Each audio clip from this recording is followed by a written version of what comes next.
जय हिंद बच्चों। आज मैं आपको आपके इस वीडियो के अंदर में हिस्ट्री के chapter first bricks beads and bones यानी ईंट मनके तथा अस्थियां इनके कुछ इंपॉर्टेंट क्वेश्चन आंसर्स आपको डिस्कस करने वाला हूं। और बिना किसी देरी के या बिना किसी टाइम वेस्ट करें हम आगे बढ़ते हैं वीडियो के अंदर में।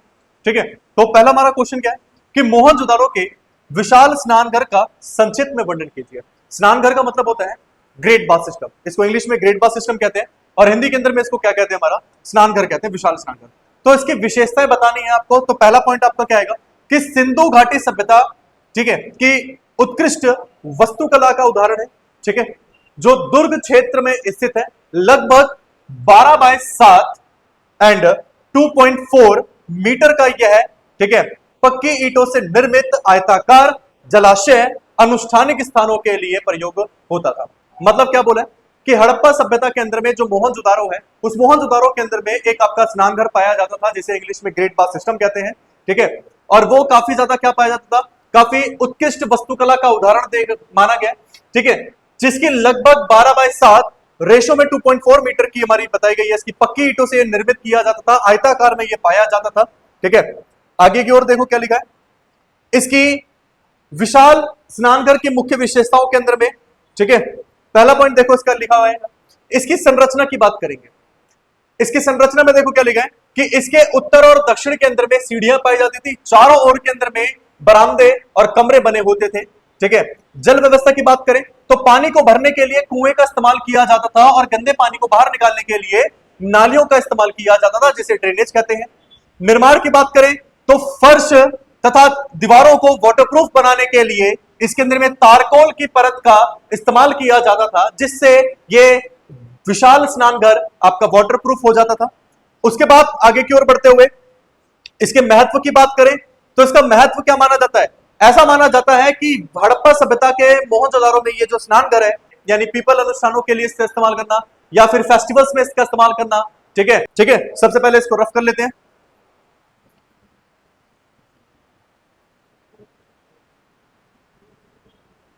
चलो भाई, हमारे रसगुल्लो, कीड़े मकोड़ों, ठीक है, अगरबत्तियों, जो भी आप लोग हो, आगे बढ़ते हैं हमारा सेकंड क्वेश्चन के साथ में।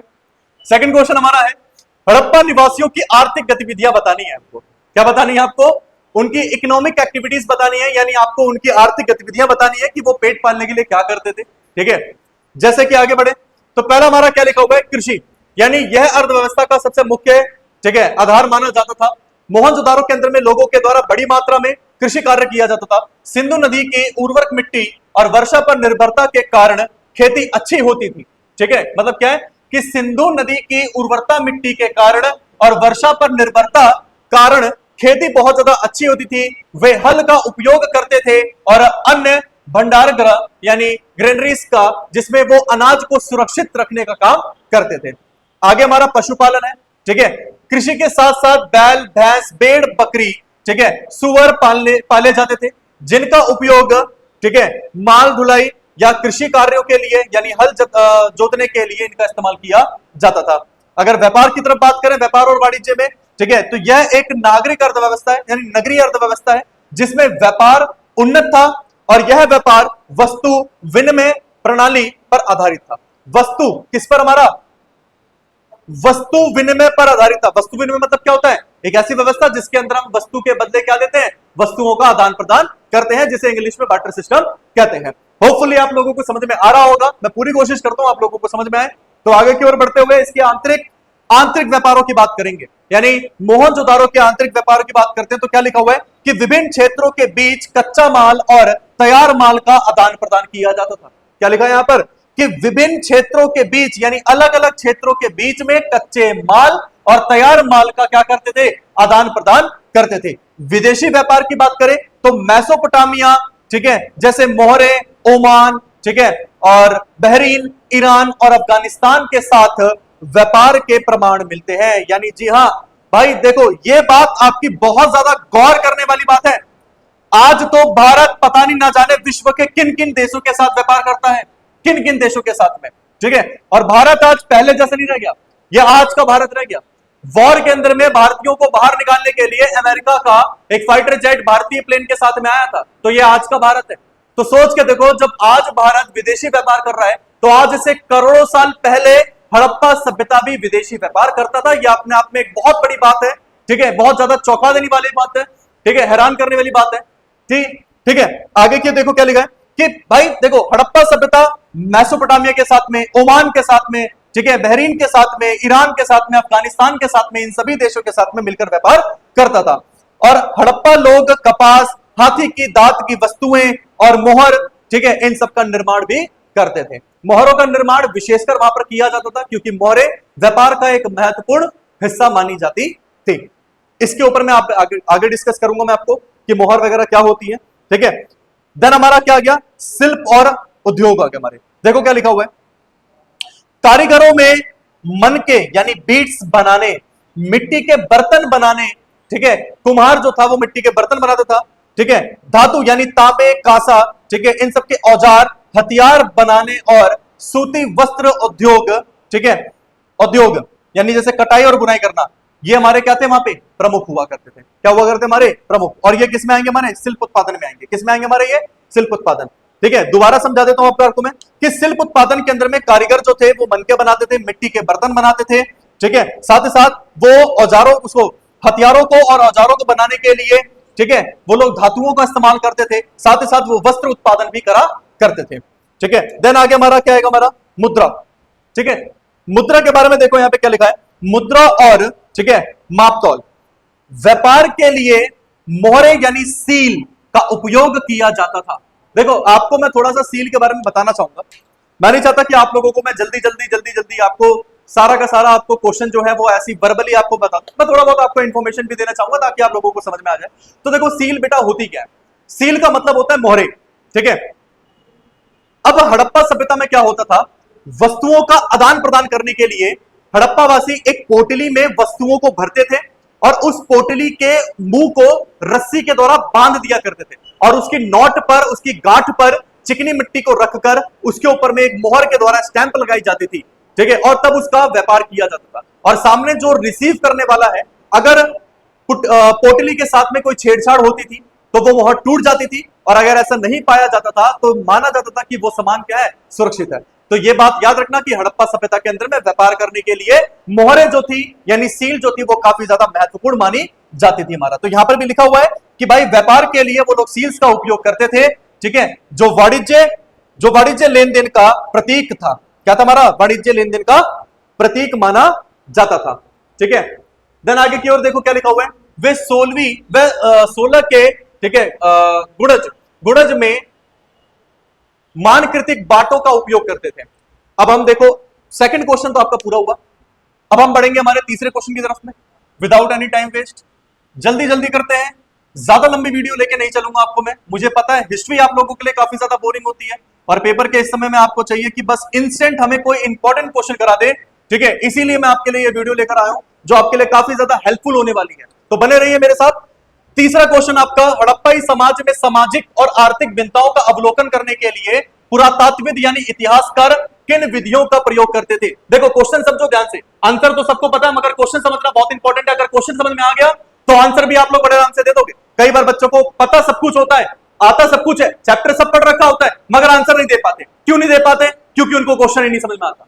तो सबसे मेन आपका यहां क्या कहेगा कि क्वेश्चन को समझो और क्वेश्चन को समझकर फिर आंसर देने की कोशिश करो।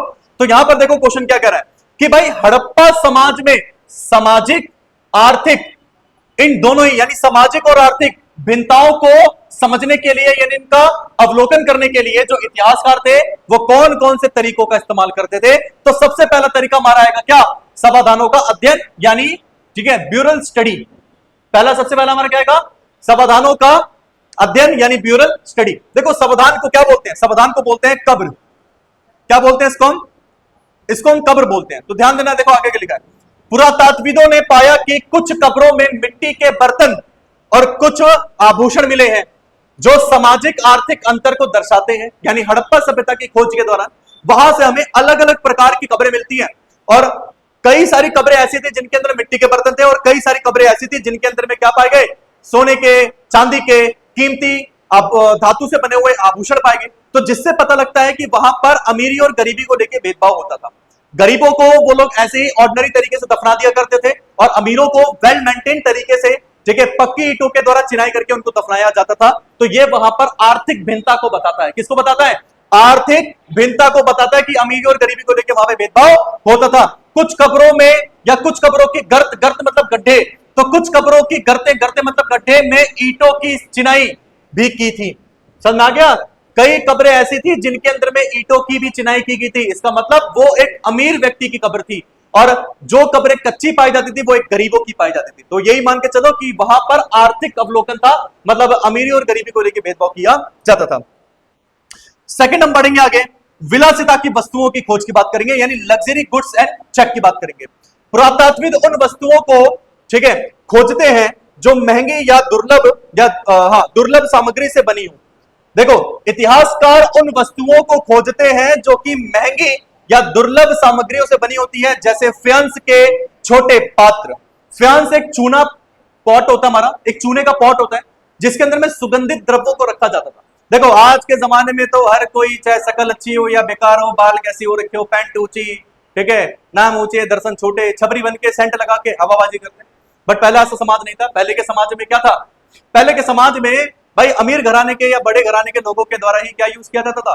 सैंड यूज किया जाता था। तो हड़प्पा सभ्यता में भी कई ऐसी कब्रें मिली हैं जिनके अंदर में हमें क्या मिला?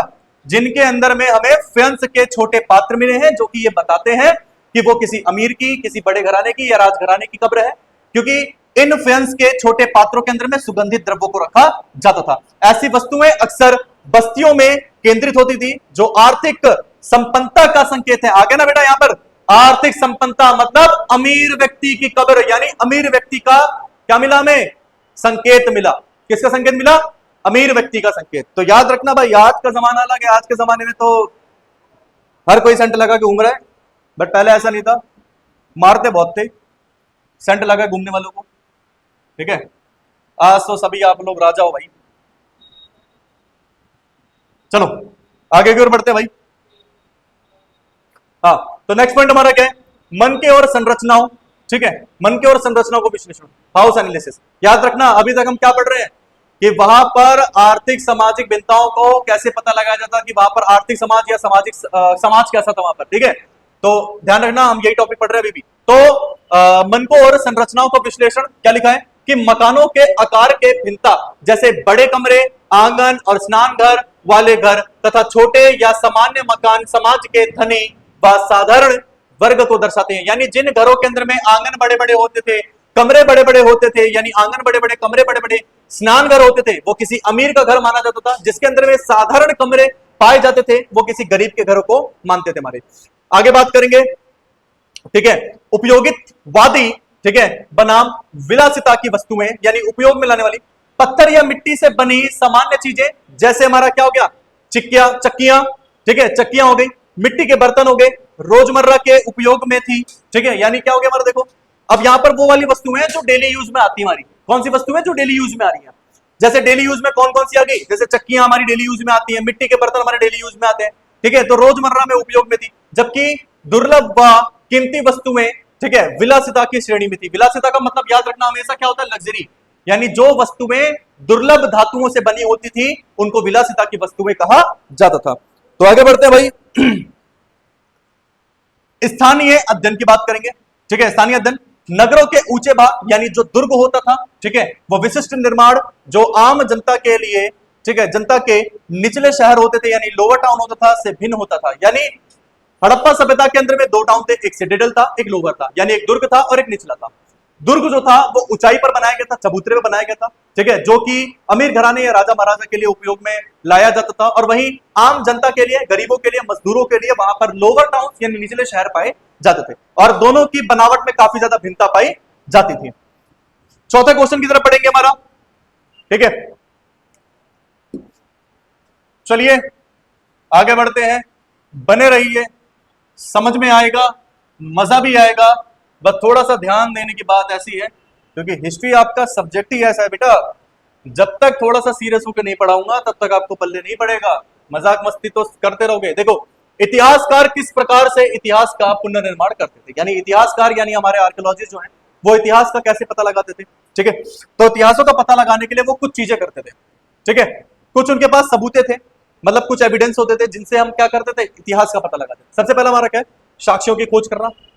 पुरातात्विक यानी इतिहासकार खुदाई के माध्यम से, ठीक है, ईंटों के ढांचे, औजार, बर्तन, आभूषण, सिक्के और पुरानी वस्तुओं को खोजते थे जो अतीत की भौतिक जानकारी प्रदान करती हैं। समझ में आ गया? यानी खुदाई के दौरान जो औजार, बर्तन, आभूषण, सिक्के, पुरानी वस्तुएं जो मिलती थी वो हमारे एशियन टाइम के इतिहास के बारे में जानकारी प्रदान करती हैं। फिर उसके बाद साहित्य आ गया, यानी लिटरेरी आ गया और लिटरेरी सोर्सेस आ गया।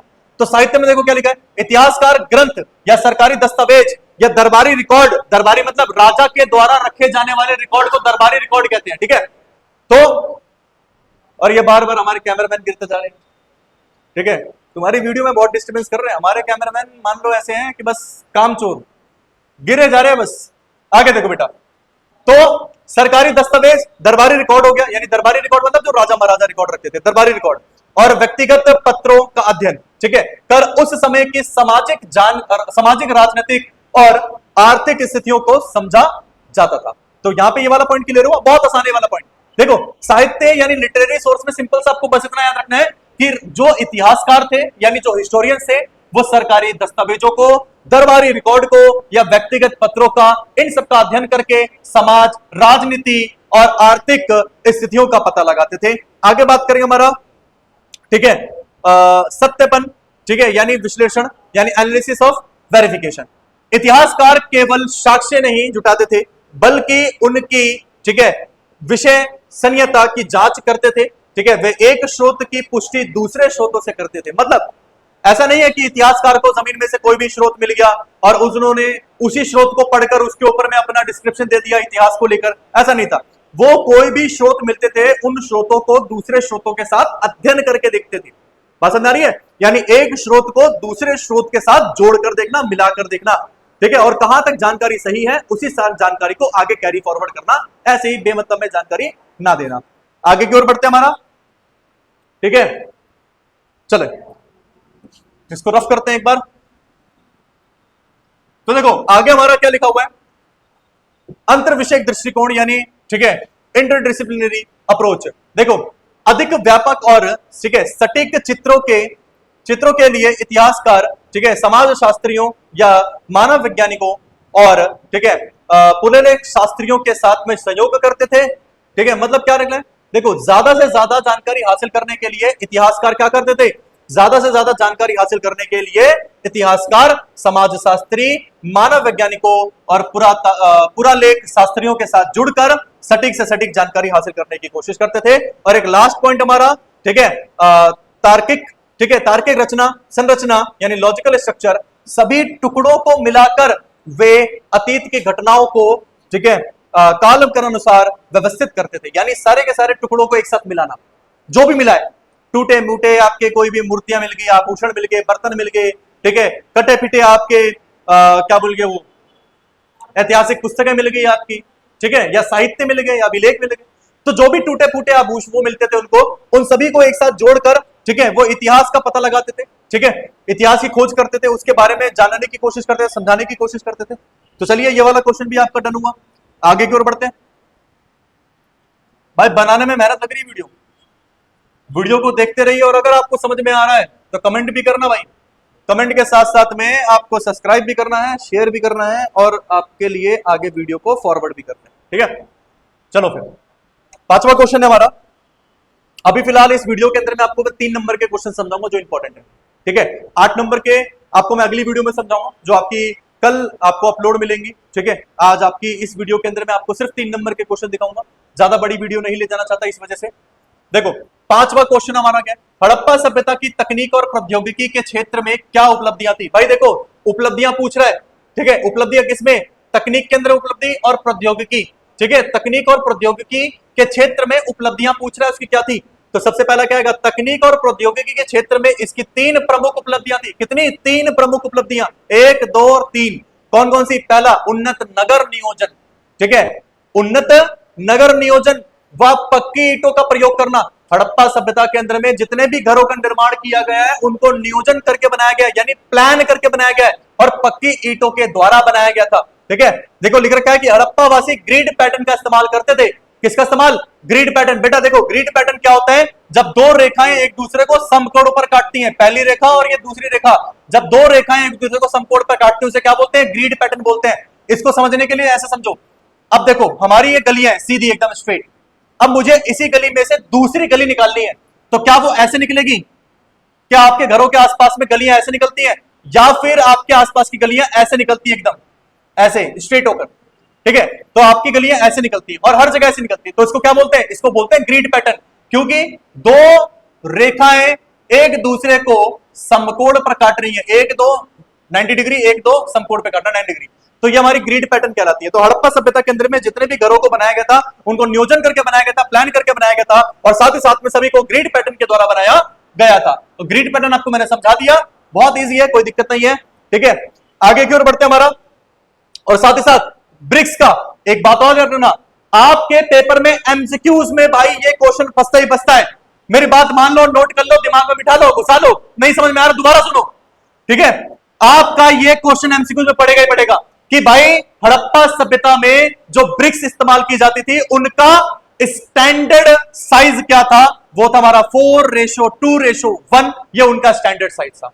ठीक है, आगे की ओर देखो, दूसरी तरफ बात करेंगे बेहतरीन जल निकासी व्यवस्था। ठीक है, बेहतरीन जल निकासी व्यवस्था। देखो हड़प्पा सभ्यता के अंदर में भाई आगे बढ़ते, देखो ध्यान देना, देखो हड़प्पा सभ्यता के अंदर में जल निकासी व्यवस्था काफी इंपॉर्टेंट थी हमारी। कैसे जल निकासी व्यवस्था? ये जो मैं बीच बीच में हंस रहा हूं ना, ये सारा क्रेडिट जाता है मेरे कैमरामैन को, ठीक है, मेरे टीममेट्स को जाता है, वो सारे सारे पीछे बैठ के हंसा रहे हैं और कुछ नहीं। चलो आप लोगों को दिक्कत ना हो तो उनको मैंने भगा दिया है, तो आगे देखो। तो यहां पर क्या लिखा है? बेहतरीन जल निकासी व्यवस्था की बात करेंगे हड़प्पा सभ्यता के अंदर में। ठीक है, घर के सारे गंदे पानी को, घर के सभी गंदे पानी को, ठीक है, नालियों के द्वारा गलियों की नाली के साथ जोड़ा जाता था। ठीक है, और वो नालियां नालों के साथ जुड़ जाया करती थी, और नाली और नालों को दोनों को ढककर रखा जाता था। ठीक है, और समय समय पर उनकी सफाई की जाती थी। तो ये इसकी बेहतरीन जल निकासी होगी। दूसरा क्या है? धातु विज्ञान। धातु विज्ञान में क्या है? वे लोग तांबा, कांसा, सोना, चांदी जैसे धातुओं के उपयोग में निपुण थे, काफी अच्छे थे, वो इन सभी चीजों का बहुत अच्छे से यूज करते थे। वे मनके यानी बीट्स बनाने, मोहरों के निर्माण के लिए, कांसे की मूर्ति कला, ठीक है, और मिट्टी के बर्तन बनाने की, ठीक है, भट्टी तकनीक में विशेषज्ञ थे। देख रहे हैं यहाँ पे भाई, मिट्टी के बर्तन बनाना, बाट बनाना, मूर्ति बनाना, कांसे की मूर्ति बनाना, चांदी, सोना, तांबा, कांसा, इन सभी से रिलेटेड जो बीट्स हैं, जो तांबा है, जो ज्वेलरीज है, इन सभी को बनाने से रिलेटेड जो भट्टी है, भट्टी तकनीक, वो उससे भी क्या थे? हमारे काफी ज्यादा निपुण हुआ करते थे। चलो आगे की ओर बढ़ते हैं हमारा छठे क्वेश्चन की तरफ में, और ये में भी शायद आपका सेकंड या लास्ट क्वेश्चन होगा, एक बार मैं चेक कर लेता हूं। हाँ, ये आपका लास्ट क्वेश्चन है। ठीक है, इसके बाद ये देखो आपका ये 8 मार्क्स का क्वेश्चन है, जो मैं आपको अगली वीडियो में समझाऊंगा, ये वाली वीडियो ज्यादा बड़ी हो जाएगी वरना। ठीक है, तो छठा क्वेश्चन देखते हैं हमारा, हड़प्पा वासियों के धार्मिक विश्वासों की जानकारी देना है। बेटा ये क्वेश्चन जो है, ये पिछले में भी शायद 1 साल या 1.5-2 साल हो गए, ठीक है, रिपीट नहीं हुआ है। 1 साल या 2 साल से ये वाला क्वेश्चन रिपीट नहीं हुआ है, तो इस वजह से ये वाला क्वेश्चन इस बार के लिए काफी इंपॉर्टेंट बन चुका है कि हड़प्पा सभ्यता के लोगों के धार्मिक विशेष, ठीक है, विशेषताओं की जानकारी प्राप्त करने में, ठीक है, वहां से प्राप्त मोहरें किस प्रकार से सहायक होती हैं। यानी आपको मोहरों का क्वेश्चन पूछा है, जो मैंने आपको बताया था ना, सील जिसे कहते हैं हमारा, ठीक है, जो हमारी सील्स होती हैं, जो कि व्यापार में ज्यादा यूज की जाती हैं, तो उन सील्स के द्वारा, और ये आपका मोस्ट इंपॉर्टेंट क्वेश्चन है, लिख के ले लेना। ठीक है, तो सील्स जो है वहां के धार्मिक विश्वासों के बारे में जानकारी कैसे देती है? क्वेश्चन समझ में आया? यानी वहां की जो मोहरें हैं, यानी वहां की जो सील्स है, वो धार्मिक विश्वासों के बारे में कैसे जानकारी आपको देती है। तो वो हमारी भूमिका देखो क्या लिखा है, पहला वर्ड पशुपति शिव की मोहरें। अब पशुपति शिव की मोहरें, आपको पता है यहाँ पे लॉर्ड शिवा की बात हो रही है, तो बात आपको ये बात याद रखनी है बेटा। देखो हमें अपनी ये बात ना भूलना मत, ये बात याद रखना कि हड़प्पा सभ्यता के अंदर में लॉर्ड शिव की पूजा की जाती थी, क्योंकि उसकी खोज के दौरान वहां से हमें कई छोटे छोटे या बड़े बड़े हमें क्या मिले, वहां से शिवलिंग मिले। और ये वाला नाम देखो, ठीक है, जो पशुपति शिव मोहरे बता रहा है, तो ये भी आपका एग्जाम्पल है, क्योंकि पशुपति किसे बोलते हैं हम? अपने भगवान शिव को बोलते हैं। तो आगे देखो क्या लिखा है कि पशुपति शिव की मोहरें मोहनजोदारो से मिली सबसे महत्वपूर्ण मोहरों में से, ठीक है, हाँ, एक योगी को, ठीक है, भैंस के सींगों वाले मुकुट के साथ में, ठीक है, जानवरों से घिरे हुए दिखाया गया, ठीक है, जिसे क्या बोलते हैं? हमारा प्रोटोशिव ठीक है, यानी आदि शिव माना जाता है। क्या माना जाता है उसे? आदि शिव माना जाता है। तो ध्यान देना, देखो यहां पे क्या लिखा हुआ है कि मोहनजोदाड़ो के अंदर में एक ऐसी सील पाई जाती थी, ठीक है, जिसके अंदर में क्या था हमारा, जिसके अंदर में देखो योगी, ठीक है, योगी मतलब क्या लिखा है? यौगिक मुद्रित में, ठीक है, किस कौन सी मुद्रित में? यौगिक मुद्रित। पता है यौगिक मुद्रित क्या होता है? जिसमें अपने साधु संत क्या करते हैं? ध्यान केंद्र करते हैं आपका, ठीक है, तपस्या करते हैं, तो यौगिक मुद्रित उसे कहते हैं। तो यौगिक मुद्रित में भैंसे के सींगों वाले मुकुट के साथ में जानवरों से घिरे हुए दिखाई गया है, जिसे क्या बोलते हैं? प्रोटो यानी आदि शिव माना जाता है। फिर उसके बाद हमारा क्या है? प्रकृति और, ठीक है, वृक्ष पूजा। प्रकृति और वृक्ष पूजा में क्या लिखा है? मोहरों पर पीपल के वृक्ष और उनके बीच देवताओं की आकृति मिलती है, यानी मतलब एक ऐसी सील भी पाई जाती थी, ठीक है, एक ऐसी सील जिसके ऊपर में वृक्षों की प्रतिमा होती थी और वृक्षों के, ठीक है, बीच में कौन होते हमारे? देवताओं की आकृति मिलती थी, ठीक है, जो वृक्ष पूजा के, ठीक है, प्रचलित होने का संकेत है। यानी वहां पे वृक्ष की पूजा बहुत बड़े पैमाने पे की जाती, बहुत अच्छे से की जाती थी, ठीक है। पशु पूजा की बात करेंगे। एक सींग वाले, ठीक है, ठीक है, पैराइडिक प्राणी, ठीक है, और कुबड़ कुबड़ वाले, ठीक है, सांडो यानी बैल जो होते हैं हमारे, कुबड़ जिनके पीछे हम्प होता है जिसे कहते हैं, ठीक है, के चित्र मोहरों पर क्या मिले? मोहरों पर मिले हैं। यानी वहां से कुछ ऐसी मोहरें भी मिली हैं जिनके ऊपर में जानवरों की प्रतिमा भी दिखाई देती है। हड़प्पा सभ्यता में कुछ ऐसी मोहरें भी मिली हैं जिनके ऊपर में किसकी प्रतिमा? जानवरों की प्रतिमा भी दिखाई देती है। और वो कौन से जानवर हैं? जैसे कुबड़ वाला भैंस यानी कुबड़ वाला सांड जो होता हमारा, ठीक है, ऐसी कुछ प्रतिमा जो कि पशु पूजा की ओर में, ठीक है, पुष्टि करती है। हमारा आगे की ओर बढ़ते हैं। हमारा लास्ट के 2 पॉइंट्स हमारे 8 नंबर के हम अगली क्लास में करेंगे, यानी अगली वीडियो में करेंगे। ये वाली वीडियो ज्यादा लंबी हो जाएगी आप लोगों की, ठीक है। तो बस आप लोगों से एक ही गुजारिश है भाई, देखो वीडियो बनाने में बहुत मेहनत लगी है, गला एकदम सूख चुका है, दर्द हो चुका है, जैसे मानो कि बहुत मजदूरी करके आया हूं मैं, ठीक है। तो वीडियो को लाइक करके जरूर जाना, शेयर करके जाना, चैनल को सब्सक्राइब करना। तो बढ़ते हैं लास्ट के 2 पॉइंट पर, ठीक है। देवी पूजा की बात करें, मोहरों पर, ठीक है, मातृ देवी के चित्र मिलते हैं, ठीक है, जो उर्वरता यानी फर्टिलिटी और स्त्री शक्ति की, ठीक है, पूजा का संकेत है हमारा। ध्यान देना क्या लिखा है? मोहरों पर मातृ देवी के चित्र, किसके? मातृ यानी माता यानी देवी के चित्र मिलते हैं, जो कि उर्वरता का प्रतीक है और स्त्री शक्ति की प्रतीक मानी जाती है। आगे धार्मिक प्रतीक की बात करें, कुछ मोहरों पर, ठीक है, स्वास्तिक या अन्य चिन्ह मिले हैं। भाई स्वास्तिक पता है ना, स्वास्तिक हमारा कैसे बनता है? ऐसे, ठीक है।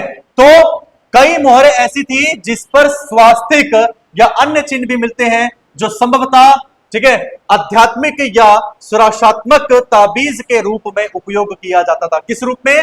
आध्यात्मिक यूज में या फिर ताबीज के रूप में उसका इस्तेमाल किया जाता था, ठीक है।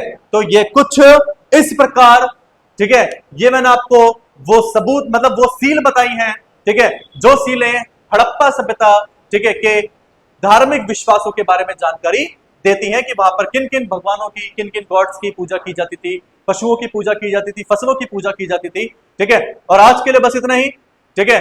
बने रहिए हमारे साथ इस चैनल पर, ठीक है, Disha study point. Thank you so much.